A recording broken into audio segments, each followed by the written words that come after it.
जय हिंद दोस्तों, magical math के एक और एपिसोड में आप सबका स्वागत है।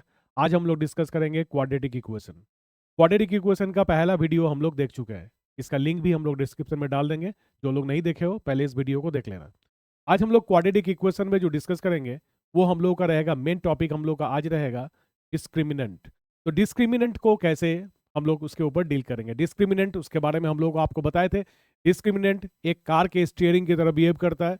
जैसे कार के स्टीयरिंग कोई भी एक कार को अपना डायरेक्शन देता है, ठीक इस तरह से डिस्क्रिमिनेंट भी कोई भी क्वाड्रेटिक इक्वेशन के डायरेक्शन को शो करता है। डायरेक्शन मतलब इसके रूट्स कैसा आने वाला है, इसके रूट्स कैसा आएगा, रियल आएगा कि रियल नहीं आएगा, इक्वल आएगा कि इक्वल नहीं आएगा, इसके ऊपर डिस्कशन होता है, जिसको कहते हैं डिस्क्रिमिनेंट।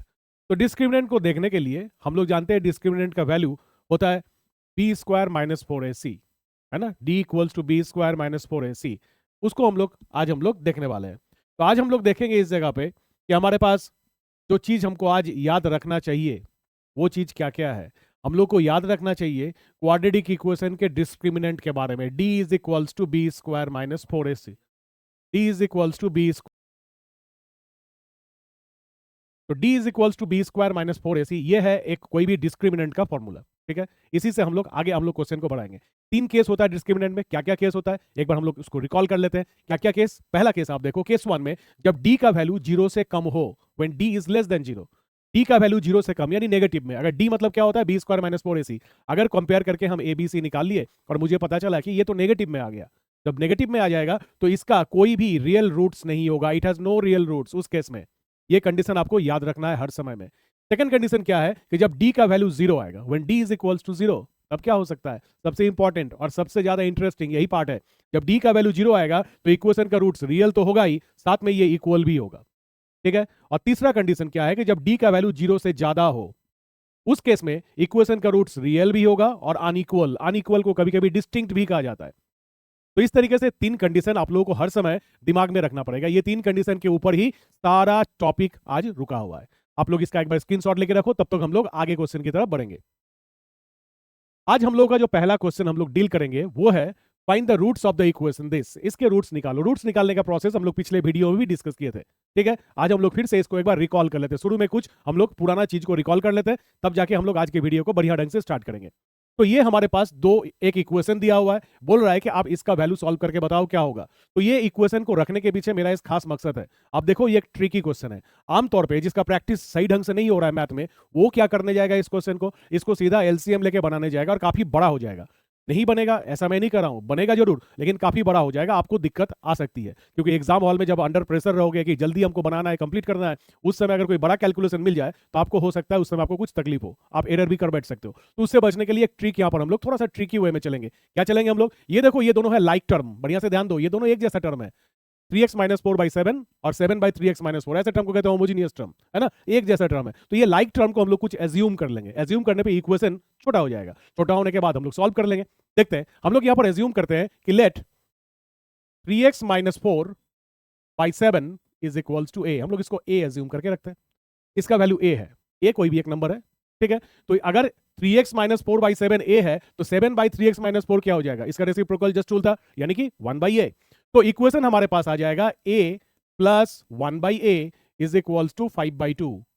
और एक चीज ध्यान दो, यहां पर फिर से वो टेक्निकल बात लिखा हुआ है, x is not equal to 4/3। ये आपके मैथ के सॉल्यूशन में कुछ खास मतलब नहीं रखता है, इसका कुछ टेक्निकल मीनिंग है। फिर से हम लोग उस दिन भी डिस्कस किए थे पिछले वीडियो में, आज भी हम लोग डिस्कस कर लेते हैं। अगर x की जगह आप 4/3 रख दो तो देखो यहां पर आ जाएगा 0/7 और ये आ जाएगा 7/0। 7/0 डिफाइन नहीं किया जा सकता है ना, इसलिए हम लोग ऐसे वैल्यू को हम लोग नहीं रखते। वो टेक्निकल एरर है, आपको मैथ में खास इसका फर्क पड़ने वाला नहीं है। अब देखो हमारे पास ये तो इक्वेशन तो बन के आ गया। अब इस इक्वेशन को करेंगे सॉल्व, एलसीएम लेंगे तो a आएगा क्या, a square plus 1 is equals to 5/2। अब हम लोग इसको क्रॉस मल्टीप्लाई करते हैं। क्रॉस मल्टीप्लाई करने के बाद 2a square plus 2 is equals to 5a। इसको सीधा कर लेंगे क्वाड्रेटिक फॉर्मेट में। क्वाड्रेटिक फॉर्मेट याद है ना आप लोगों को, ax square plus bx plus c equal to 0, ये होता है क्वाड्रेटिक फॉर्मेट, है ना। इस फॉर्मेट में लाने के लिए उस तरफ 0 करना पड़ता है, तो उसको 0 करने के लिए हम लोग क्या करेंगे, इस जगह पे उसको 0 करने के लिए हम लोग इस जगह पे क्या करेंगे, सबको इस तरफ लाएंगे। तो क्या हो जाएगा, ये 2a square minus 5a plus 2 is equals to 0। अब इसको हम लोग मिडिल टर्म फैक्टर कर देंगे। 4 लाना है तो काफी आसान मिडिल टर्म है, आप लोग बढ़िया से जानते हो इसे कैसे करना है। -4a minus a plus 2 equals to 0। अब आगे का पार्ट हम लोग इस पार्ट में इस तरफ में करते हैं। यहां देखो, पहला 2 में हम 2a ले लेंगे कॉमन, तो 2a कॉमन लेने के बाद हमारे पास क्या बचेगा, a माइनस टू प्लस, यहां पर हम लोग कॉमन ले लेंगे माइनस, इस जगह पे हम लोग कॉमन लेंगे माइनस, तो हमारे पास क्या बच के आ जाएगा, यहां पर -1 कॉमन लेंगे तो बचेगा a minus two is equals to 0। अब देखो क्या हो गया, ये a minus two into 2a minus 1 equals to 0। अब बताओ a का क्या वैल्यू आएगा, ये इक्वेशन होने के बाद a का 2 वैल्यू निकलेगा, है ना। क्या क्या वैल्यू निकलेगा, either a is equals to 2, यहां से a इक्वल टू 2 आया, और a is equals to 1/2, a का 2 अलग अलग वैल्यू आ गया। ये हमारा आंसर खत्म नहीं हुआ, ए थोड़ी था क्वेश्चन पे, था क्या, x। अब हम लोग क्या करेंगे, a को रिप्लेस कर देंगे। अब बोलेंगे when a is equals to 2, a is equals to 2, a क्या था, a था ये हमारे पास, ये था a, यानी कि 3x minus 4 by 7 is equals to 2। अब क्रॉस मल्टीप्लाई करो तो देखो क्या होता है, 3x minus 4 is equals to 14, यानी कि 3x इज इक्वल्स टू 18। बताओ तो अब x कितना आ जाएगा, x का वैल्यू 6, एक वैल्यू x का मिल गया 6। अब दूसरा वैल्यू देखना है, when a is equals to 1/2, a का एक और वैल्यू आया हुआ है ना, एक 2 से चेक किए तो 6 आया, अब 1/2 से चेक करेंगे, देखते हैं क्या वैल्यू आता है। फिर लिखेंगे हम लोग यहाँ पर 3x minus 4 by 7 is equals to 1/2। चलो क्रॉस मल्टीप्लाई करते हैं तो क्या आ जाएगा, 6x minus 8 is equals to 7, यहाँ से 6x इज इक्वल्स टू 15। तो बताओ x क्या आने वाला है, x आएगा 15/6, 15/6 इसको 5 से 3 से कैंसिल कर दो तो ये हो जाएगा 5/2। ये दो आंसर, x का ये दो आंसर रहेगा हमारा फाइनल आंसर इस क्वेश्चन के लिए। ठीक है, आप लोग इसका स्क्रीनशॉट लो, तब तक हम लोग दूसरे क्वेश्चन की तरफ चलेंगे। आज हमारा जो दूसरा क्वेश्चन है, अब फिर से वही Sridharacharya formula, find the quadratic formula, use the quadratic formula to find the roots of the equation, इसके रूट्स निकालना है। अब हम लोग को डिस्क्रिमिनेंट का जरूरत पड़ जाएगा, जिसका हम लोग का आज हम लोग का जो मेन टॉपिक है उसको हम लोग इस्तेमाल यहां पर शुरू कर देंगे। ठीक है, तो क्वाड्रेटिक फॉर्मूला इस्तेमाल करने के बाद हम लोग क्या देखेंगे, इस जगह पे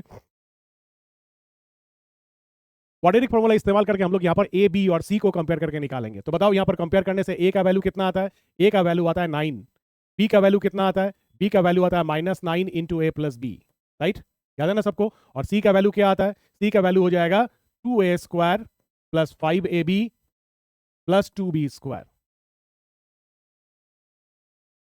plus 5ab plus 2b square, ये हो जाएगा हमारा सी का वैल्यू। तो ए बी सी तीनों का वैल्यू हम लोग कंपेयर करके निकाल लिए। ठीक है, अब क्वाड्रेटिक फॉर्मूला याद होगा सबको, x is equals to minus B plus minus root under B square minus 4ac by 2a, उसके हिसाब से करना पड़ता है। तो ये जो root under B square minus 4ac, root के अंदर क्या है, यही तो डिस्क्रिमिनेंट है, पहले डिस्क्रिमिनेंट निकाल लेंगे ताकि कैलकुलेशन हमारा आसान हो। तो discriminant d is equals to क्या होता है, बी स्क्वायर माइनस 4ac, पहले इसको निकाल के चेक कर लेते हैं। बी स्क्वायर माइनस 4ac क्या हो जाएगा, बी स्क्वायर, बी का स्क्वायर करो, -9 इंटू ए प्लस बी का whole square, B square minus 4ac, 4 into A क्या है हमारा, ए है 9 इंटू सी कितना है हमारा 2a square plus 5ab plus 2b square, यह है हमारा b का वैल्यू।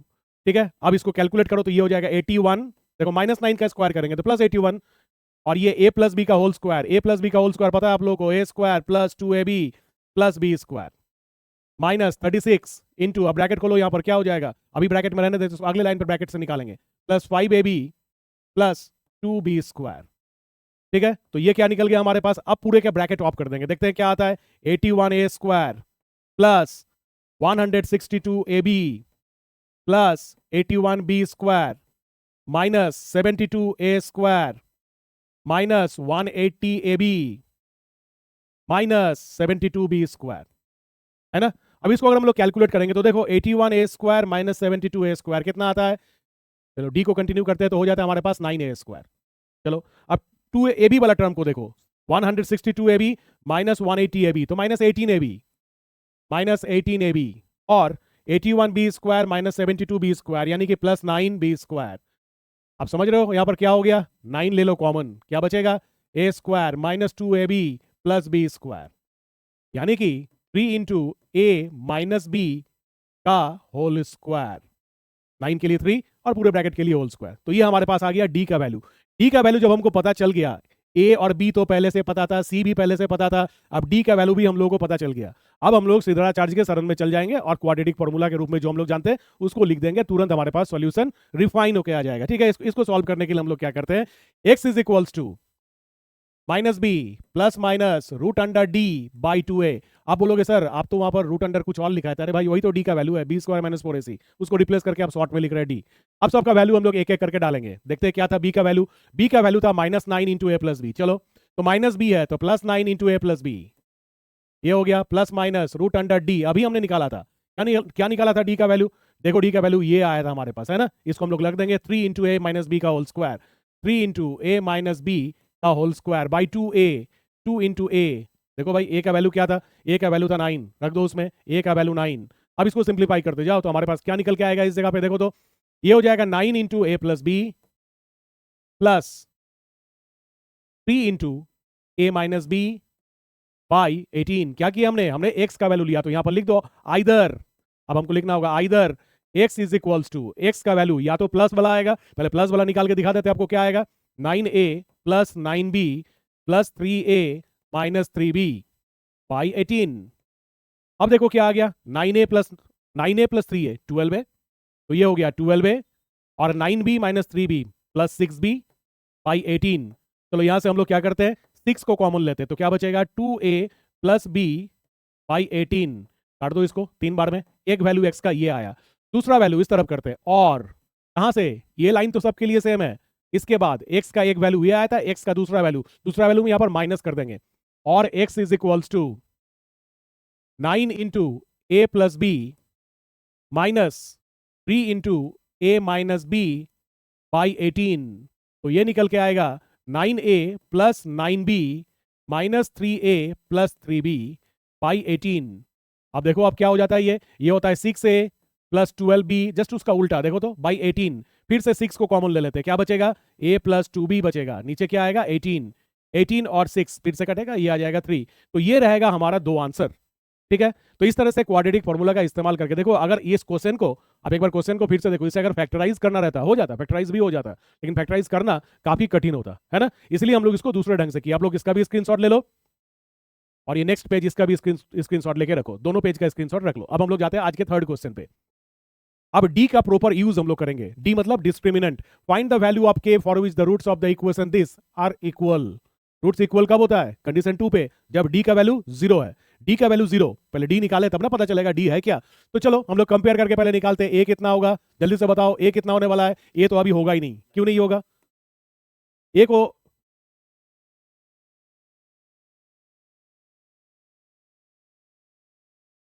देखो यहां पर पहले ए निकालने के लिए मुझे करना क्या पड़ेगा, ए निकालने के लिए पहले इक्वेशन को हमको रिफ्रेम करना होगा, अभी फ्रेम में नहीं है। के एक्स इंटू एक्स माइनस 2, के x into x minus 2 plus 6 is equals to 0। ये है हमारे पास इक्वेशन। अब तो ए बी सी पता ही नहीं चला, हम तो कंपेयर किए ही नहीं, कंपेयर पहले करेंगे तब ना। चलो कंपेयर करने के लिए ब्रैकेट ऑफ करना होगा। इस तरीके से आप एग्जाम में, बोर्ड एग्जाम में ऐसे ही क्वेश्चन को आप उम्मीद करो कि आपके पास आने वाला है। आपको थाली में सजा के क्वेश्चन देगा नहीं कि ले लो बेटा आके खा लो, आपको क्वेश्चन थोड़ा घुमा के देगा। नंबर उठाना आसान है लेकिन थोड़ा सा दिमाग का भी इस्तेमाल करना पड़ता है, ठीक है। कोई बड़ी बात नहीं, जो भी करे आप लोग अगर मेरे साथ रहेंगे ना, मैं गारंटी इस बात कर देता हूं कि आप लोग देखोगे एक चीज कि आपको कोई भी ट्रिकी क्वेश्चन घुमा नहीं सकेगा बोर्ड एग्जाम में। आप लोग जरूर निकल के आ जाओगे वहां से कि ऐसे ही ऐसे सॉल्व करके निकल गए, ठीक है। लेकिन कंडीशन क्या है कि आपको रहना होगा साथ में, आपको रेगुलर रहना पड़ेगा, ठीक है। अब कोई भी चैनल देखो, मेरा चैनल देखो, किसी का भी चैनल देखो, कोई भी बुक पढ़ो, वो इंपॉर्टेंट नहीं है किसका देख रहे हो, लेकिन करो, मेहनत करते रहो, ठीक है। अक्सर होता है कि स्टूडेंट कुछ दिन करने के बाद थक जाता है, बहुत कर लिए, नहीं बहुत नहीं हुआ, बहुत कुछ करना बाकी है, अब तो शुरू होगा। ये जो बोर्ड एग्जाम आप लोग दोगे ना 10 क्लास का, इसको क्या कहते थे पहले समय में, आज से 40-50 साल पहले, the first encounter of A life. जिंदगी का पहला आपको लड़ना पड़ेगा, जिंदगी का पहला आप जाओगे दूसरे कोई स्कूल में एग्जाम देने के लिए, वैसे जगह पे आप जाने वाले हो, ठीक है। चलो देखते हैं हम लोग आगे। इसको ब्रैकेट खोलने के बाद क्या हो जाएगा, ये के x square minus 2kx plus 6 is equals to 0। तो ये हो गया इक्वेशन का ओरिजिनल फॉर्मेट, यानी A x square plus B x plus C equal to 0 इस फॉर्मेट में आ गया। अब देखो ए का वैल्यू क्या निकलता है, ए का वैल्यू आता है के, बी का वैल्यू क्या होता है -2k और सी का वैल्यू क्या आता है 6, ये आ गया। अब हम लोग डी निकालेंगे तब ना सॉल्व करेंगे, तो देखते हैं डी का वैल्यू क्या होता है। डी होता है बी स्क्वायर माइनस 4ac। तो बी स्क्वायर यानी -2k का square, B square minus 4 into A है के और सी है 6, तो हमारे पास ये हो गया 4k स्क्वायर माइनस 24k। ये है डी का सिंपलीएस्ट वैल्यू जो हम लोग निकाल के रखें। अब कंडीशन 2 के हिसाब से रूट्स इक्वल कब होगा, रियल एंड इक्वल कब होगा। अच्छा एक बात और, खाली इक्वल लिखा हुआ है, तो जब खाली इक्वल रहेगा तो आप जान के रखो रियल एंड इक्वल का बात कर रहा है, ठीक है। तो उस केस में हम लोग डी को 0 कर देंगे। तो डी को 0 करने पे क्या आएगा हमारे पास, देखते हैं क्या आता है। डी को अगर 0 ले लेंगे तो 4k square minus 24k is equals to 0। ध्यान से देखो 4k square minus 24k is equals to 0। अब यहां से हम लोग 4k को ले लेंगे कॉमन। 4k कॉमन लेने पे k माइनस 6 इक्वल टू 0 ऐसा आने वाला है। अब either 4k is equals to 0 जहां से k इज इक्वल्स टू 0 और k minus 6 is equal to 0 जहां से k इज इक्वल्स टू 6। तो पूछ रहा था k का क्या क्या वैल्यू है, तो चलो भैया k का ये दोनों वैल्यू है। जीरो तो होगा नहीं, बताओ जीरो क्यों नहीं होगा, सोच के बताओ। इसमें जीरो आंसर नहीं होगा, आंसर सिर्फ ये होगा। जीरो इसलिए नहीं होगा, मैं आपको बताता हूं जीरो इसलिए नहीं होगा, अगर k को आप जीरो से रिप्लेस करो तो x गायब हो जाएगा, इक्वेशन में x ही नहीं रहेगा, तो इक्वेशन ही नहीं रहेगा, वो एक एब्सर्ड चीज आपके सामने आ जाएगा। इसलिए दूसरा वैल्यू k इक्वल टू 6 ये रहेगा हमारा आंसर। ठीक है, आप लोग इसको स्क्रीनशॉट लो, तब तक हम लोग दूसरे क्वेश्चन की तरफ चलते हैं। आज का नेक्स्ट क्वेश्चन हमारे पास है, find the value of k for which the equation this has real and distinct root. Distinct मतलब क्या होता है, अनइक्वल। अब k का वैल्यू बताओ ताकि इसका रियल हो और डिस्टिंक्ट हो। ये क्वेश्चन काफी इंटरेस्टिंग है, ये थर्ड कंडीशन के हिसाब से होगा। ठीक है, ध्यान से देखो, पहला काम हमारे पास कंपेयर करके a निकालना। बताओ a क्या होने वाला है, a का वैल्यू है 5। चलो b कितना होगा, b का वैल्यू हो जाएगा माइनस k, और c का वैल्यू क्या है, c का वैल्यू है 1। a b c तीनों आ गया है कि नहीं। जब ये तीनों आ गया, अब हमको रियल एंड डिस्टिंक्ट, रियल और डिस्टिंक्ट के लिए क्या होता है, डी का वैल्यू जीरो से ज्यादा, इक्वल नहीं, जीरो से ज्यादा। तो पहले डी का वैल्यू तो निकाल ले भैया, उसके बाद हम लोग आगे कंडीशन का बात करेंगे। तो चलो डी का वैल्यू निकालते हैं। डी क्या होता है, डी होता है बी स्क्वायर माइनस 4ac। अब तक आप लोग को याद हो गया होगा डी का वैल्यू। तो बी स्क्वायर यानी माइनस के उसका स्क्वायर माइनस 4 इंटू ए है 5 और सी है 1, तो हमारे पास ये हो गया के स्क्वायर माइनस 20। तो ये हो गया हमारा डी का वैल्यू। चलो अब सारा काम इसी के ऊपर होगा। कंडीशन क्या बोल रहा था, ध्यान से देखो, real and distinct root, real and distinct. Real and distinct में क्या होता है, डी का वैल्यू जीरो से ज्यादा होता है। कंफ्यूज कर रहे हो कैसे होता है, आप एक बार कंडीशन को ध्यान से देखो जो शुरू में मैंने आपको दिखाया था। जब डी का वैल्यू जीरो से ज्यादा तब रियल एंड अनइक्वल, ये अनइक्वल को ही डिस्टिंक्ट कहते हैं, इसी को डिस्टिंक्ट कहा जाता है। डिस्टिंक्ट जो डिफरेंट हो सबसे। ठीक है, अब हम लोग आते हैं अपने क्वेश्चन की तरफ। चलो, तो डी का वैल्यू जीरो से ज्यादा होगा, यानी क्या होगा, के स्क्वायर माइनस 20, इसका वैल्यू जीरो से ज्यादा होने वाला है। ठीक है, यानी के स्क्वायर का वैल्यू जीरो से ज्यादा, 20 से ज्यादा होगा। अब असली काम शुरू होगा। यहां तक तो पहुंचा दिए क्वेश्चन को, अब आप लोग थोड़ा सा ब्रेन को इस्तेमाल करो। के एक ऐसा नंबर है जिसका स्क्वायर 20 से ज्यादा होगा, तो ऑब्वियसली आप इसको ऐसे भी लिख सकते हो, के स्क्वायर इज ग्रेटर देन 2√5 का स्क्वायर। ये भी तो है 20, 2√5 का स्क्वायर देखो तो, √5 का स्क्वायर 5 और 2 का स्क्वायर 4, 20 वही आ गया। तो के का वैल्यू हमेशा 2√5 से ज्यादा होगा, और एक नेगेटिव वैल्यू भी होता है ना, और के का वैल्यू हमेशा -2√5 से छोटा होगा। तो ये रहेगा, ये -2√5 है, -2√5 से छोटा होगा। तो ये होगा के का दो वैल्यू, यानी कि इसको अगर हम लोग नंबर लाइन पे रखेंगे, तो चलो इसको नंबर लाइन में शो करते हैं। ये 0, ये है 2√5 प्लस में, और ये है -2√5। तो के का वैल्यू इससे आगे होगा, के का वैल्यू इससे पीछे होगा, यानी के का वैल्यू हमेशा इसके रेंज में, ये बीच वाला रेंज में हो ही नहीं सकता, इसके बाहर रेंज में ही होगा। ठीक है, तो अब हम लोग देखते हैं क्या, हमारे पास एक आखिरी क्वेश्चन है। ये एक क्वेश्चन मुझे पता नहीं, मेरा सिक्स सेंस कह रहा है कि इस बार बोर्ड एग्जाम में ये क्वेश्चन आपको जरूर टकराएगी बोर्ड के पेपर में। आप ध्यान से देखो, ये एनसीईआरटी से उठाया हुआ एक क्वेश्चन है, काफी इंटरेस्टिंग क्वेश्चन है। क्वेश्चन क्या है, A cottage industry produces certain number of pottery items in a day. It was observed on a day that the cost of production, यहां से शुरू है आपका असली question, the cost of production of each article in rupees was 3 more than twice the number of article produced in a day. यहां पर सारा खेल इसी जगह पे है। एक कॉटेज इंडस्ट्री जो घर में होता है ना, छोटा छोटा अपने घर में कुछ ना कुछ बना के बेचता है, तो एक कॉटेज इंडस्ट्री था जिसमें पॉटरी आइटम, मिट्टी का बर्तन वगैरह, खिलौना वगैरह कुछ बना रहा होगा। तो देखा गया क्या, कोई एक दिन में एक कॉस्ट, एक सामान बनाने का कॉस्ट कितना था, it was 3 more than twice the number of articles produced. जितना आर्टिकल प्रोड्यूस किए उसके दुगुना से भी 3 ज्यादा एक एक का दाम पड़ रहा था। तो लेट, हम लोग यहां पर एज्यूम कर लेते हैं कि लेट नंबर ऑफ आर्टिकल या आइटम जो भी कहो इज इक्वल्स टू एक्स। हम एक दिन में एक्स आर्टिकल बना रहे थे। ठीक है, तो एक एक आर्टिकल का दाम क्या है, कॉस्ट ऑफ ईच आर्टिकल, ये क्या हो जाएगा, क्या था, 3 more than twice the number, 3 more than twice the number, 3 plus 2x, एक एक आर्टिकल का दाम। तो टोटल कॉस्ट क्या निकलेगा, बताओ बताओ बताओ, जल्दी बताओ, टोटल कॉस्ट क्या निकलेगा।